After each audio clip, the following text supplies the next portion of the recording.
Oh, okay. Hello. Um, Shit, man.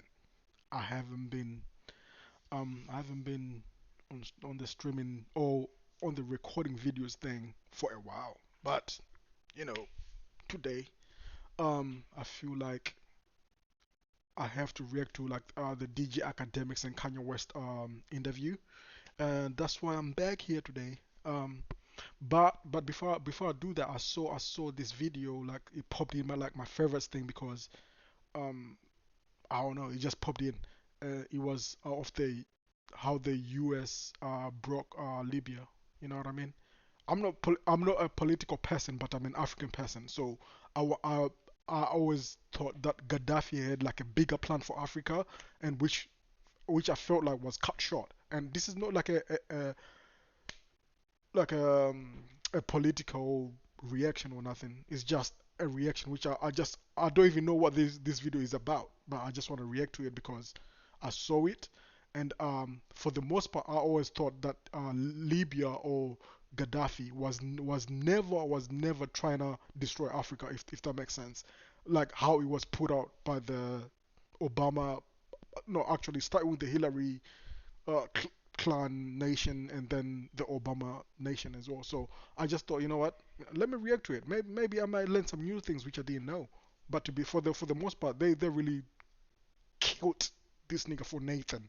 Like to be honest, for him, he was gonna unite Africa. That's what we Africans knew about what Gaddafi was trying to plan to do. He was trying to like build all the African nations, like for them to have more than for them to be like enslaved by the outside forces. But I could be wrong, but I just wanna hear this video. So I'm gonna react to this one first, and then after this, I'll react to the Kanye West interview with DJ Academics. And like I said, man, I'm back. I'm glad I'm back for a little bit. I mean, for today, the weather's great. You know, so nothing much to do. But let's go. Um, is there more to say? I don't think so. I don't think so. There's nothing more to say. Let's just dig, dig right, right down to it and do it. Um, yeah, let go, let go. And I will be pausing and saying what I feel like. You know what I mean? So Did you know that when you wear lenses, your eyes become lazy? Instead, try these self-adjustable what? glasses that are taking the What? Day in the history of Libya. The dark shadow of tyranny has been lifted, and with this enormous promise, the Libyan people now have a great responsibility to build an inclusive and tolerant and democratic Libya that stands as the ultimate rebuke to Gaddafi's dictatorship. But now, here's the thing. About 14 years later, Libya isn't this thriving democracy. It's not even a functioning country. Instead, it's a fractured mess. Militias fighting for power, migrant slave markets, foreign mercenaries.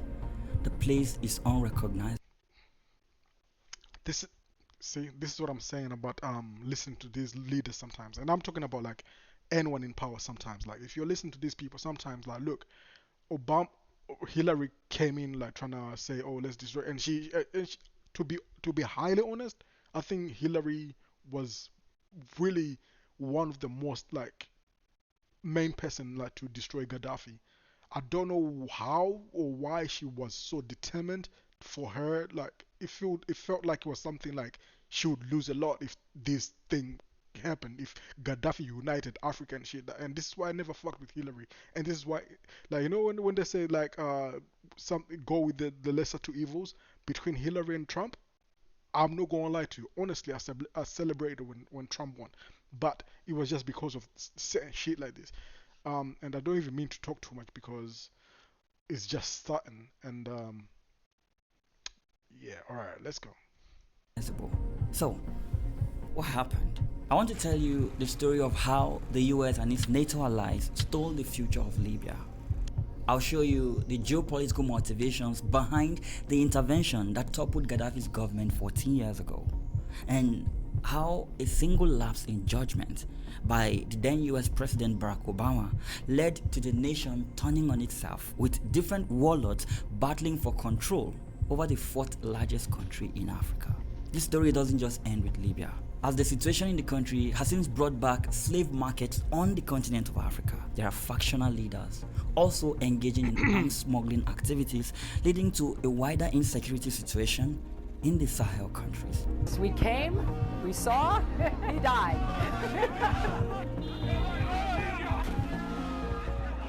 Crazy word. To understand the story of Libya and the series of activities that led to its fall, we need to go back in time to the colonial era. For over a century, Libya was a... Also, shout out to my nigga JB. Like he's the guy who's like who did the video. So shout out to him. Like go subscribe to his channel. JB, shout out to you. Loose collection of regions tightly controlled by the Ottoman Empire. There was Tripolitania in the west, Cyrenaica in the east, and Fezzan in the south. This region was a crucial piece of the puzzle in North African trade routes, mostly because of its strategic location along the Mediterranean Sea. But the Ottomans weren't the last to rule over Libya. That title would soon belong to a European empire looking to expand its reach. Here comes Italy. The King of Italy, on his visit to Libya, was received by Marshal Balbo, the young, bearded and popular governor. In 1911, Italy invaded, claiming it was their destiny to now control Libya, branding it as their own piece of New Rome. It didn't matter that people were already living there. Over the next few decades, the Italians turned Libya into a settler colony, displacing the local population to make room for thousands of Italian migrants. The indigenous people, especially the Bedouins, resisted, and that's where a name enters our story, Omar Mokhtar. This guy, Omar Mokhtar, also known as the Lion of the Desert, led a resistance movement against the Italians. His forces waged guerrilla warfare in the deserts of Cyrenaica for nearly 2 decades. He became a symbol of Libyan resistance until he was captured and executed in 1931. But of course they capture him, and of course they would execute like all people who wanna like resist. You know what I mean? The usual, man. Like I said, man, I don't want trying to get political, but like the usual tactics they use. Even in death, his legacy remained. After Mokhtar's death, the Italian regime under Mussolini cracked down hard. Entire Libyan communities were forced into concentration camps where tens of thousands died from disease and starvation. The dream of independence seemed impossible. But as history would have it, Italy wasn't destined to hold on to Libya forever. Enters World War II. The sands of Egypt, the British 8th Army prepares for what history will record as the 7th Battle of Libya. Libya became a battleground between Axis and Allied forces. The Italian and German armies fought against the British and Free French, turning Libya into a war zone. Cities were bombed and entire communities were caught in the crossfire. But when the dust finally settled, Italy was gone. The Allies had won, but winning the war didn't mean Libya was free. Its future was merely up for grabs by yet another superpower. The question now was, who would control it? The British soon took control of Tripolitania and Cyrenaica. The French occupied Fezzan. Some wanted Libya to be split among these new rulers. Others simply wanted it to be an independent nation. So in 1949, something historic happened. The United Nations got involved, and after lots of backroom deals, a resolution was passed to make Libya the first African country to gain its independence. But the process wasn't immediate. On December 24th, 1951, 2 years after the UN resolution, Libya officially became an independent kingdom led by King Idris, a man from the powerful Sanusi religious order in Cyrenaica. He was seen as a unifier, a monarch who would hold this divided land together. But there was just this one major problem. Libya, you see, was one of the poorest countries in the world. Its economy was weak and there were almost no real sources of income. The country needed something, anything, to survive. And then they found it. Esso Standard Libya was the first company to find oil there. In 1959, 8 years after its freedom from colonial rule, everything changed. Libya discovered oil. Okay. And not just some oil, a lot of it. With that, Libya went from being a poor desert kingdom, dependent on international aid and rent from US and British air bases, to an oil-rich monarchy. Suddenly, the game had Mouse luggage is lightweight, but is it durable? Man, what the fuck? This is your chance to invest in changed. Western companies started flooding in, eager to tap into this. Of course, after this, the discovery of oil, of course, all the vultures come in because there's wealth there. Like, it's like when you see a value of something now you wanna put like your investments in it, but now they wanna like attach themselves like to Libya because they know they're gonna gain billions. And the fucked up thing is, I know this is gonna go the wrong way because I know they're gonna try and take advantage. That's what these major corporations do. That's what these major uh, American or British or European countries do. They come and they invaded Africa like for their resources. And like I said, I'm not trying to be political or nothing. I'm just a guy just trying to react to things. But I'm just saying this Libyan thing it irks my heart because Gaddafi was on the brink of like doing something special, but it never got fulfilled because of certain people's greediness. And when I'm talking about certain people, in my eyes, I'm talking about like Hillary Clinton. I don't know whether Obama knew what he was doing or he was a puppet or whatever, but I'm talking about them niggas, them people. I mean, sorry, but I'm just saying that irks my heart because Africa could be on a better trajectory if Gaddafi was alive and if he had fulfilled what he was trying to do for Africa and not of course he might have been thinking about the dollar, but he was doing it for the African people as well. And so these things irk my heart. And yeah, New wealth found in the desert. This oil wealth meant the government now had a truckload of money to spend. They embarked on massive construction projects, trying to improve the quality of life for Libyans. But as the economic standard improved, so did the cost of living. And there was also this small matter of corruption. The new King Idris struggled to maintain control, and not everyone was happy with how Libya's newfound wealth was being handled. The king's pro-Western positions in international affairs also was becoming a huge problem back at home. By the late 1960s, discontent was growing. King Idris continued to allow foreign companies to exploit Libya's oil. His fondness for the West was becoming more and more of an issue, especially when he failed to speak out against Israel during the June War of 1967. Meanwhile, a new like I said, I'm not trying to be too political, but the fact that he said like he as he said like he failed to speak out against Israel in like a certain war, and I'm not trying to correlate things, but I'm just saying I think now there's like certain stuff which is going on right now. Like I said, man, like free Palestine for me anyway. For me, I say free Palestine. I I'm not trying to be political. I'm just saying free Palestine. You know what I mean? If you know, you know. But I'm just saying, even back in the day, there was like this like thing where when you're in power and you get seduced by certain things, and then you get seduced by certain, like to make you silence like the very thing that you were trying to go for. So it's always like pay attention. If the dollar sign like makes you feel like you know then you're not gonna run shit like. And I know they always say everyone is a prize, but I mean, come on, not everyone is a prize. Nah. I believe I don't have a prize. I'm free. A wave of Arab nationalism was sweeping across the Middle East. Egypt had Nasser, Iraq had its own revolution, and in Libya, there was a young military officer watching all of this very closely and taking notes. His name, Muammar Gaddafi. In 1963, Gaddafi joined the Libyan military academy. Quietly and carefully, he assembled a loyal group of young officers who shared his radical views, plotting meticulously for years. From a young age, he admired revolutionaries, figures like Egypt's Gamal Abdel Nasser. His inspiration was Arab nationalism. He dreamed of throwing off foreign influence and making Libya truly independent and powerful. By September And by the way, when he says like he dreamt of like throwing foreign like influence and then building off like the country, that doesn't mean that he's racist or like he hates like the foreigners, as in like he hates them.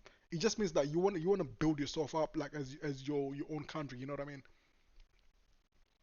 If you're not suppressed by certain things and you can build off your own shit, it does it like it's not being racist. It's like if you want to build on your own, if you want to start your own thing where you can make money on your own, it's not racist.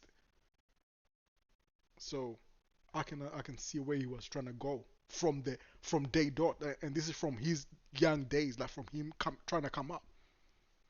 This is how he wanted to come up, building the country off what the country had to offer, and that's what I mean, though.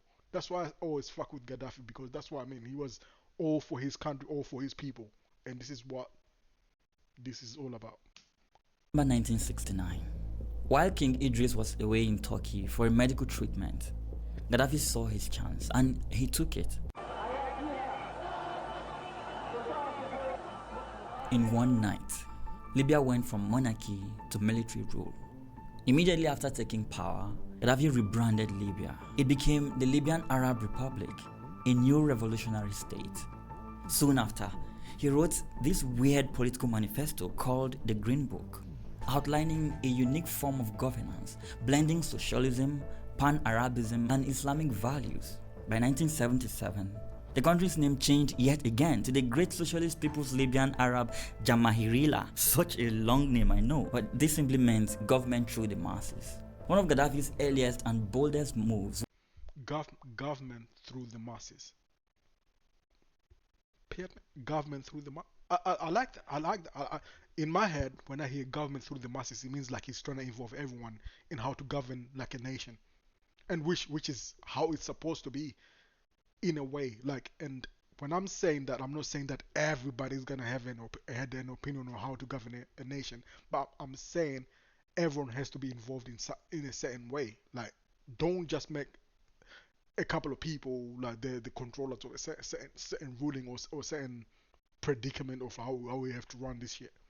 And why I'm saying this because it's like when I say balance, it's like when I say balance.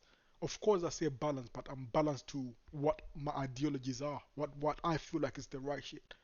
And then there are niggas who feel like, oh, my ideologies are so messed up, like so you need a nation, a whole lot of people. You need like that balance of people to see where the scale leans towards. Like, and I mean, if you lose and the scale is tipping towards the other side, then go with that.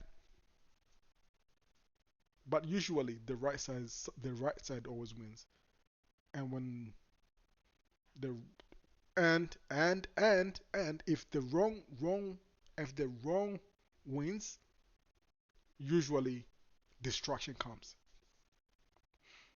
So there's an answer of why sometimes if the wrong wins and then you see destruction, then you know that you were supposed to go the other way. I know I might seem like I'm waffling, but it makes sense in my head. Was seizing control of Libya's vast oil resources. Before him, foreign corporations dominated Libyan oil. Gaddafi changed the game. He expelled Western military bases and boldly renegotiated contracts with foreign companies. When they resisted, he threatened nationalization, eventually forcing them into accepting Libyan terms. This move drastically increased Libya's oil revenue, and in a matter of years,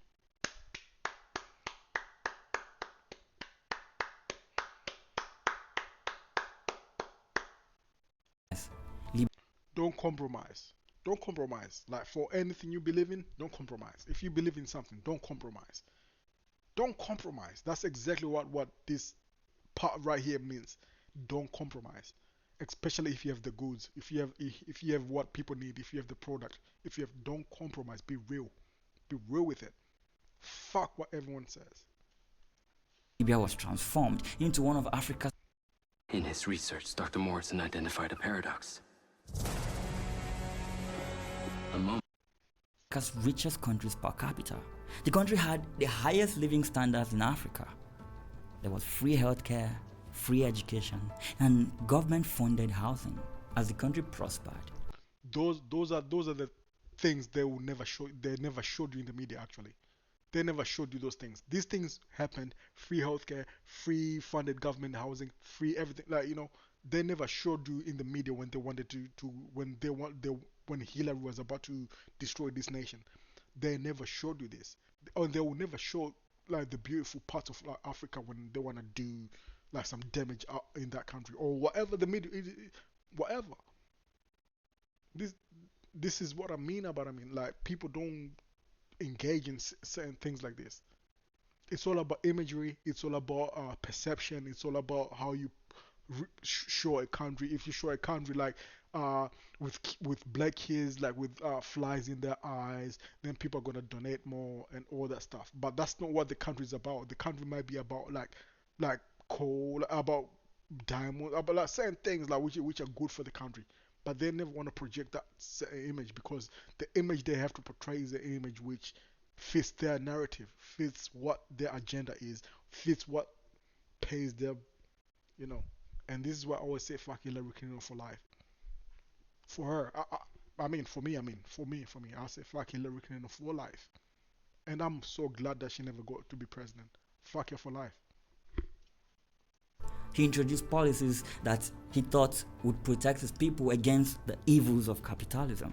He banned renting houses for profit, declaring that every Libyan had the right to own their home and forbidding commercial property rentals. While these principles sounded noble, it caused chaos and housing shortages, stunting real estate development in the process. However, Gaddafi was not just focused on building Libya in his own image. He was busy on the international stage too. By the 1980s, Gaddafi wasn't satisfied with Libya alone. He envisioned himself as Africa's liberator and leader. He dreamed of a United States of Africa, a continent free from Western influence.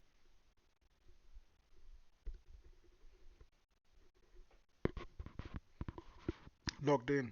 He was locked in. And this is in the 1980s before I was even born. You know, he bro was locked in. He was thinking of the greater broad of things, and that's what I mean. Things take time. Think about think about something like today. Like it might take time, but if you have the specific idea you want, just think of it. It will come in fruition. Not today or whatever. It might take time, but just have an idea of exactly what you want, and then he showered money and resources onto other African leaders, trying to win over their loyalty. This extravagant generosity and charisma earned him influence across the continent. Throughout this period, Gaddafi sought to control the mineral-rich Alzo Strip along the disputed border with neighboring Chad. However, when he invaded, Chad, backed by France, resisted fiercely. After years of brutal desert warfare, Libya was... And okay, I need to kind of elaborate a bit more on this part when it says he invaded Chad. Chad is in Africa, by the way, but he was being influenced by the outside forces. When I'm talking about outside forces, I'm talking about like France, like I just said, like France. So France was influencing Chad because France had their deep fucking jaws in Chad, trying to control Chad, so that they wouldn't Chad and Libya wouldn't reunite to use their resources against the outside forces. And the outside forces were what? France and America, UK, and whoever the fuck who was outside, like the the countries. You know what I mean? All I'm saying is, for me, for this video, I'm trying to make like to show you that Africa we could have been, or we can all still be united to work as one instead of being controlled by outside forces. And France at this in this very story, in this very moment, France is working as the outside force controlling Chad. So you might hear that where he says like Gaddafi was attacking Chad. He wasn't attacking Chad. He was attacking France in hindsight. If you pay attention, if you understand the game in all its glory. Eventually defeated and forced to withdraw. This was such an embarrassing defeat for Gaddafi's regional ambitions. By the late 70s and 80s, Gaddafi's reputation was darkening. His anti-Western rhetoric and flamboyant provocative lifestyle made him a much disliked figure in the West. Ronald Reagan, former US president, famously labeled him the mad dog of the Middle East. But this wasn't a mere rhetoric. Libya's relationship with the United States, which had been an important trading partner, deteriorated in the early 80s as the US government increasingly protested Gaddafi's alleged support of Palestinian Arab militants. Gaddafi was accused of actively funding and supporting terrorist organizations globally, from the IRA in Ireland to Abu Nida's Palestinian group. There were a series of retaliatory trade restrictions between both countries when tensions escalated in the mid-1980s. The tensions boiled over, culminating in US bombing raid of Tripoli and Benghazi in 1986, in which Gaddafi's adopted daughter was killed. 2 years later, in 1988, Pan Am Flight 103 exploded over Lockerbie, Scotland. Gaddafi was directly implicated. Sanctions and international isolation followed. Libya became an international pariah state. But the tensions didn't die down. Feeling increasingly threatened by the West and inspired by Pakistan's nuclear breakthrough, Gaddafi secretly pursued nuclear weapons throughout the late 1980s and 1990s. He bought nuclear technology from Abdul Qadir Khan, a Pakistani scientist. This is another thing. Like, you see this part? Like, he bought nuclear technology from another nuclear person. You know what I mean? And this is like where you get like certain movies about like war dogs. There are certain people in certain positions who use their product or whatever they have to make money. And this is why I always say, like, not every technology is good technology, because everything can be sold and bought.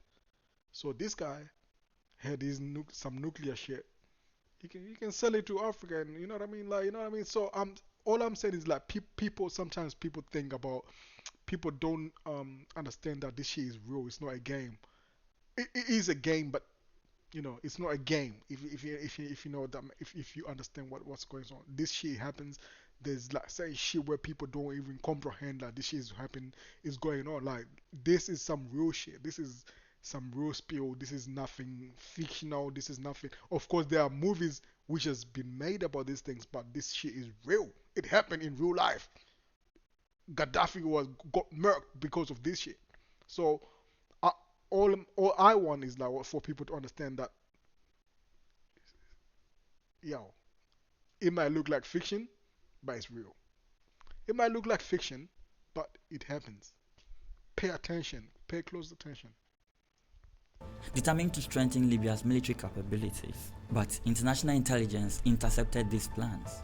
After several years of intense pressure from the West, Gaddafi dramatically abandoned Libya's nuclear program, agreeing to dismantle his entire nuclear infrastructure. In the late 1990s, in an effort to win over the international community, Libya turned over the alleged perpetrators of the Pan Am Flight 103 bombing to international authorities. Gaddafi also accepted a ruling by the International Court in The Hague stating that the contested Al-Zuu territory along the border with Chad belonged to that country and not to Libya. After abandoning his nuclear programs, the United Kingdom restored diplomatic relations with Libya at the end of the decade, but UN sanctions also lifted in 2003. Suddenly, Gaddafi began collaborating with Western intelligence agencies against terrorism, once fierce enemies. High aspiring traders, do you want to know the #1 secret to making a steady second income trading stocks? Western leaders flocked to Tripoli. British Prime Minister Tony Blair famously shook hands with Gaddafi in a tent in the Libyan desert. International oil companies eagerly returned, signing lucrative new contracts. Gaddafi was back in the fold. As Gaddafi rebuilt his personal image abroad, he was also building his personal fortune. While publicly preaching socialism and simplicity, privately, Gaddafi and his family enjoyed lavish overseas lifestyles, amassed billions in hidden foreign accounts, owned extravagant I hope this is not the part. Did this sell out or like? Okay, shit. Listen, I am as much engaged as everyone is, like, with this video as well. I'm engaged as well. That did this sell out? Is it a sellout? What are we gonna? All right. Villas, yachts, and expensive art collections. With political freedom far from being a reality, people started to grumble. dissidents faced imprisonment or death. Public executions were common at the time. So, when the Arab Spring hit in 2011 and people started rising up against their governments, Egypt, Tunisia, Syria, Libya was next.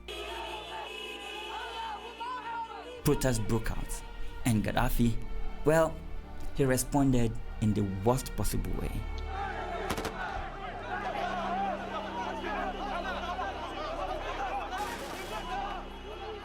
At this point, the world starts paying attention. The UN steps in, and suddenly NATO gets involved. And this is where things get complicated. March 2011, the UN passes Resolution 1973. It gives NATO the green light to intervene in Libya, officially to stop a humanitarian crisis. Gaddafi's forces were closing in on Benghazi, and people feared a... Wait, hold on. Wait. As someone looking in, it looks like Gaddafi sold out, and then shit started hitting the fan.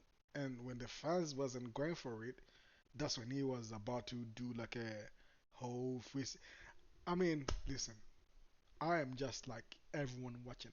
I haven't seen it. Like, I'm a fan. I'm watching.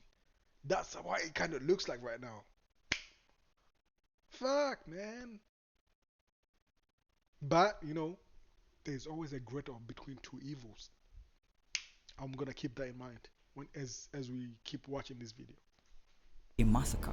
The world had already failed to stop genocides in Rwanda and Bosnia, so this time they acted fast. The United States has worked with our international partners to mobilize a broad coalition, secure an international mandate to protect civilians, stop an advancing army, prevent a massacre, and establish a no-fly zone with our allies and partners. And just like that, NATO was at war, bombing Gaddafi's military, enforcing a no-fly zone, helping rebels take back cities. Within just a few months, the regime was collapsing. But something was not right here. The official rationale given by the... Thank you. Yeah. No. Thank you. I hope this gets explained. I'm waiting for this. US, NATO, and the United Nations was humanitarian, to stop Gaddafi from massacring his own people. UN Security Council Resolution 1973, adopted in March 2011, authorized all necessary measures to protect Libyan civilians. In fact, President Barack Obama emphasized that the goal was not regime change or long-term occupation, but to prevent a humanitarian disaster. But broadening our military mission to include regime change would be a mistake. NATO's... It does not sound right. Like, am I tripping? Everything between like whatever it's just it didn't sound right. Like even when Obama is on there, it doesn't sound like my soul was like fucking like no, something doesn't sound like okay. Mandate was to protect civilians and civilian populated areas under threat of attack, and this was plausible. Gaddafi is already known to have a notorious human rights record. So when he vowed to show no mercy to rebels in Benghazi, world leaders cited the responsibility to protect, known as R2P doctrine, to justify military action. Obama described how every moment mattered as Gaddafi's forces neared Benghazi, and said he did not want to see America stand by silently as a brutal dictator announced his intentions to kill en masse. According to what NATO was telling the world, this intervention was a moral obligation, one they must abide by to save lives and support Libya's democratic aspirations. Okay. But there was more. Beneath the rhetoric, there were more cynical motives at play. Libya, you see, is an oil-rich country strategically located in North Africa, and Gaddafi had proven himself to be an unpredictable leader. There were in fact internal communications hinting at economic and political incentives behind NATO's decision to get involved.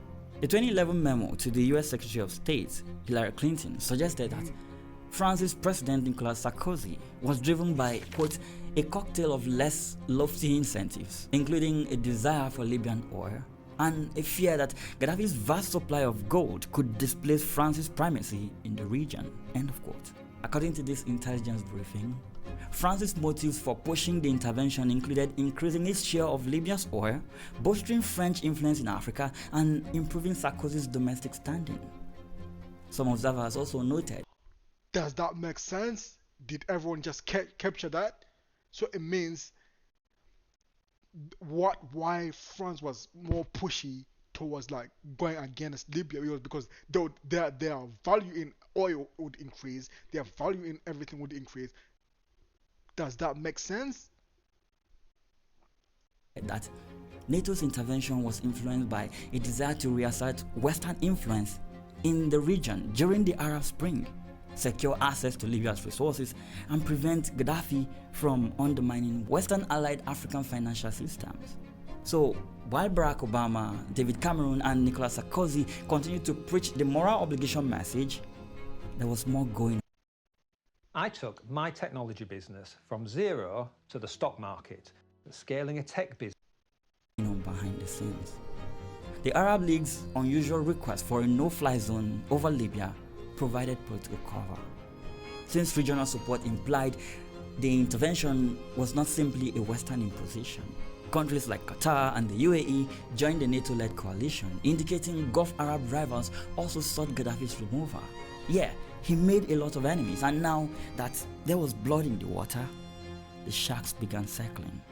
It appeared to be the heaviest bombardment of Libya's capital since NATO air attacks began. More than 20 strikes in and around Tripoli lit up the sky, and the booms could be heard across the city. On March 19, 2011, a US-led coalition launched Operation Odyssey Down, initiating airstrikes against Libyan. I never supported this. This was one of the worst, like, unnecessary wars which I had seen, and I didn't understand how people were supporting this. Like, and the media was like pushing like certain agendas and shit. I never understood this, and like to this day, I don't even understand. This is why I'm making this video. It's crazy. It's crazy. Government forces. French fighter jets were the first in action, dramatically disabling a loyalist armored column outside Benghazi and effectively stopping Gaddafi's advance. The initial phase saw the United States, France, and Britain heavily involved in suppressing Libya's air defenses and armor. Shortly thereafter, NATO took over command of the operation. On March 31, 2011, Operation Unified Protector formally put NATO in charge of the air campaign and naval blockade, with command centers in Italy coordinating missions. The Libyan campaign was characterized by an unusual US approach. The Obama administration, wary of another Iraq-style entanglement, decided the US would support the mission but not take the forefront in a prolonged war. Washington provided critical assets in the opening days: cruise missile strikes, electronic jamming, intelligence, drones, and area refueling to disable Gaddafi's forces, then handed primary responsibility to NATO allies. President Obama described this strategy as aligning US power with an international coalition so that America was not bearing all the burden. In practical terms, the US role after the first week was mostly supportive.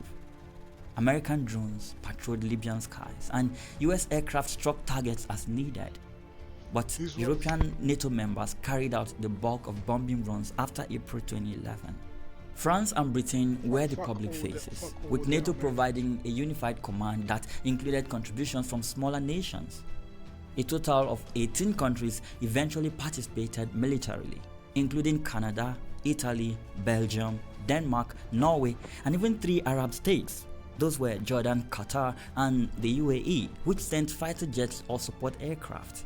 Over the 7-month operation, NATO flew more than 26,500 sorties, including around 9,700 strike missions, hitting thousands of targets. Notably, no NATO ground troops were deployed in Libya. Special forces from some countries such as British and French advisors and Qatari units did reportedly assist Libyan rebel forces on the ground, but officially, NATO relied solely on air power and naval support. This air power only approach was effective in the short term. It grounded Gaddafi's air force and methodically destroyed his heavy weaponry, leveling a battlefield for the lightly armed rebels. By August 2011, rebels with NATO air cover advanced into Tripoli and Gaddafi's rule collapsed. The immediate military outcome seemed like a success for NATO. There were 0 combat casualties on the NATO side, and by October, the Libyan rebels had effectively won the civil war, and on October 20, 2011, Gaddafi, who had fled the capital and hid in his hometown of Sirte, was found by. This was one of the worst situations to ever happen. And I'm not saying what Gaddafi was. Oh, no, actually, you know what? I felt like what he was doing was necessary for Africa. But there were so much traitors around him, so much traitors, which happened. Like he got. Anyway. The rebel group. They dragged him through the streets and brutally murdered him, all while making videos. Finally, the mad dog is dead. The world celebrates. Libya is free. Mission accomplished. Right? Well, we all know what happens, right? Of course you're not free. Why? Because that's what happens when Western countries get involved. This is what happens when these okay. I mean it's simple. It's simple. They don't want to see Africa win. Because we have all the resources that they don't want to see us win. And to be honest, the people in power mostly, especially with the Gaddafi thing, Hillary was way involved because she had more stakes in, like she had more to lose than, you know. She put herself. It's like put it this way. It's one person putting herself against a whole billion people, not a billion, a million people. One person putting herself over a million people. So Hillary put herself against a million African people. And when I say fuck her, I mean that. not exactly. Here is where everything falls apart. The moment Gaddafi is gone, Libya has no central government, no institutions, no army, just a bunch of militias with weapons. And soon, they start fighting for power, for land, for oil. In the weeks following Gaddafi's fall, Libya's interim authorities, the National Transitional Council, took power amid great optimism. Oil exports, which had halted during the war, of course, that's what happens. Imagine this. There's a golden shiny thing which happens which is like in between two fighting, like maybe children. Let's say there's a golden something which is in between two fighting children, and then these two fighting children don't get the golden thing, don't go to the shiny thing, but they're so cold who wanna be a parent. I'm not saying that's the parent, but it's a wannabe. Come and grabs the thing which these two children are fighting for. What happens? These two children will just fight for nothing, but they don't know why they're fighting. So fuck Hillary Clinton. Really made Gaddafi like a fucking target for no apparent reason. I mean, there is a reason for her on her side. Like this is what I mean. She don't care if she was no American president. She won. She won already. She beat Gaddafi. I know it sounds so crazy what I'm trying to say, but I get it. I know what I'm trying to say. And for the other rude ones, they will understand what I'm trying to say. Resumed. NATO countries and the UN recognized the new leadership.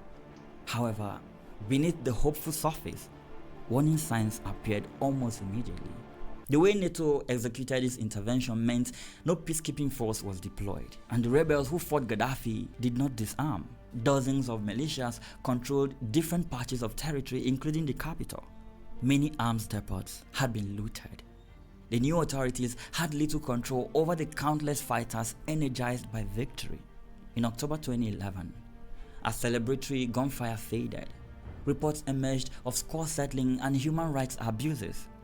For example, reprisals against suspected pro-Gaddafi loyalists and sub-Saharan African migrant workers, many of whom were accused of being mercenaries.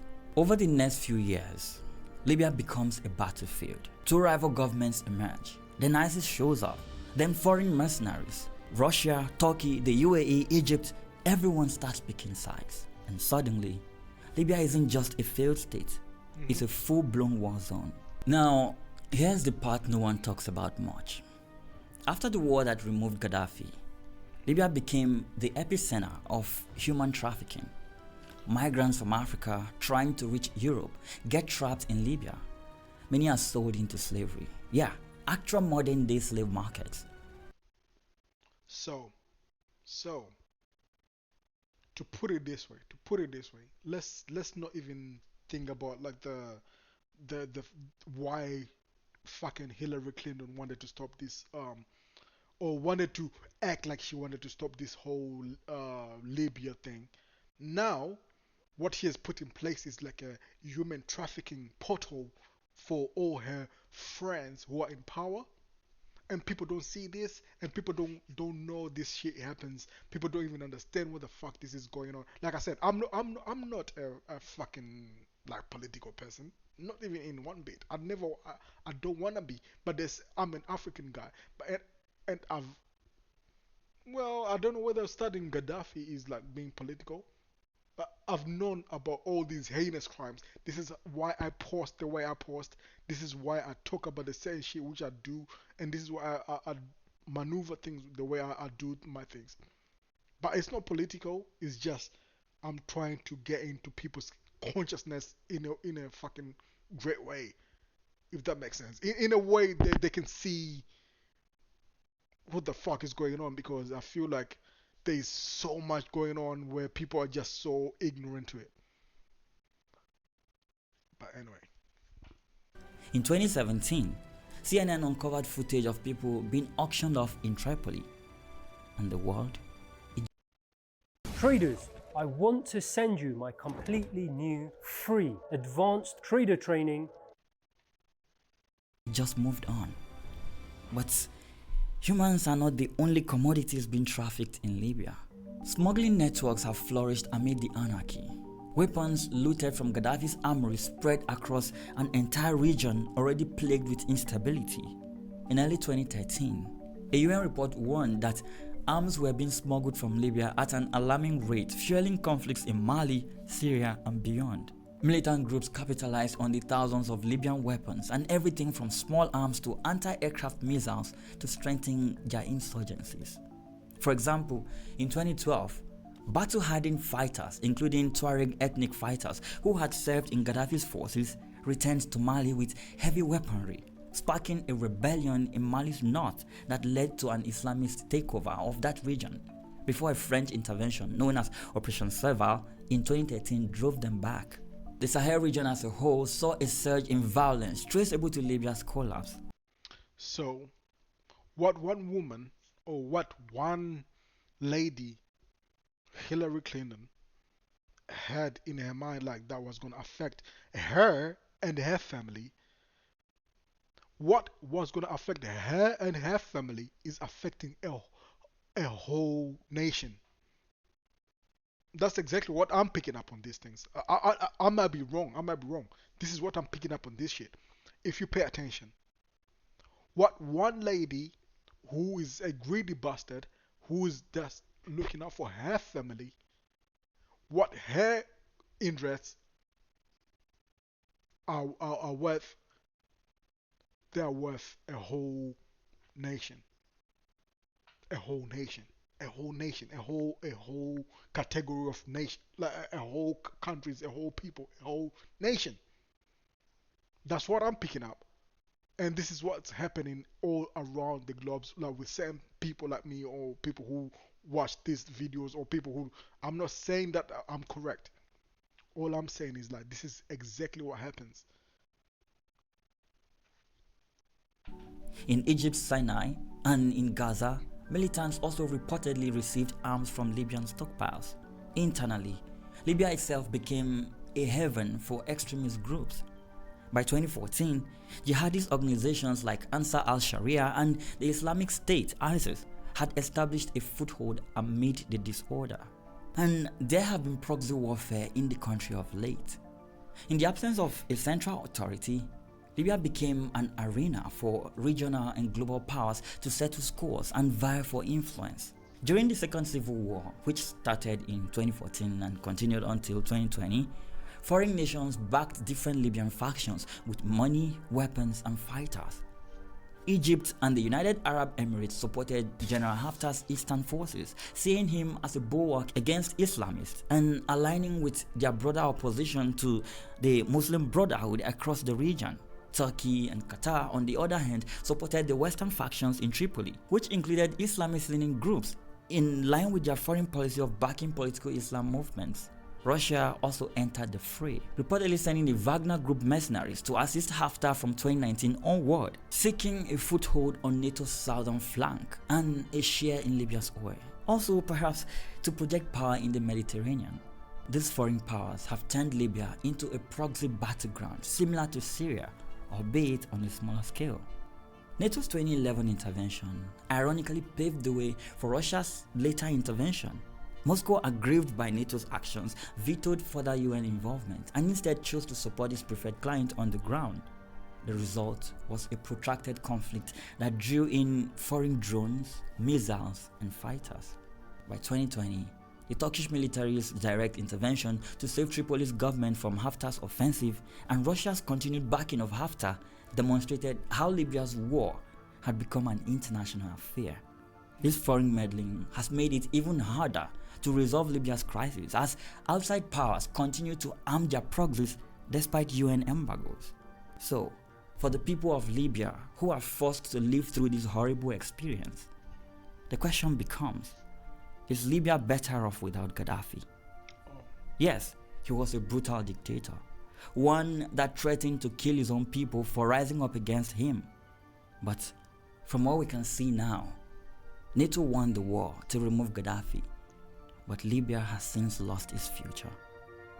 And if this is what liberation looks like, we really need to rethink what we mean by humanitarian intervention. Oh my God, oh my God, oh my God, oh my God, oh my God. Shout out JB, oh my God. I mean, listen, whoever is not subscribed to this guy, JB, like, please go and subscribe to JB. If you're not subscribed to Jude Bella, please go and subscribe. Is that his name? You know what? Let me see. What's his at? What's his sub at? Yes, it is Jude. Is it Jude Bella? If you're not subscribed to this dude, Jude Bella, go and subscribe. Shout out to my African brother, man. I love shit like this. Shout out to you, man, Jude. And this really compatibilized what I really wanted to express about this Gaddafi thing, because I've always been on this Gaddafi like thing where I always say that Hillary Clinton was like a fucking nuisance or a fucking like destroyer of like African glory, but nobody seems to never like think about that shit. And this video really made exactly what I wanted to specify about these things possible. So thank you, I appreciate you. So shout out to Jude Bella. Shout out to you. I really do. There's nothing much I want to add. I was gonna do another. No, I'm gonna record the Kanye West DJ Academics interview today, but maybe later on. But with this, I am really happy with how this came out, and I hope this video does well. Shout out to y'all. So without further ado, I wanna say much love and fuck all these nations who want to do wrong by people. It's all about us people to unite, like to destroy all these corporations. By the way, to destroy all these nations. By the way, it's all us common folks, as they wanna call us, just to unite. So much love and please subscribe. All I'm saying. Boom.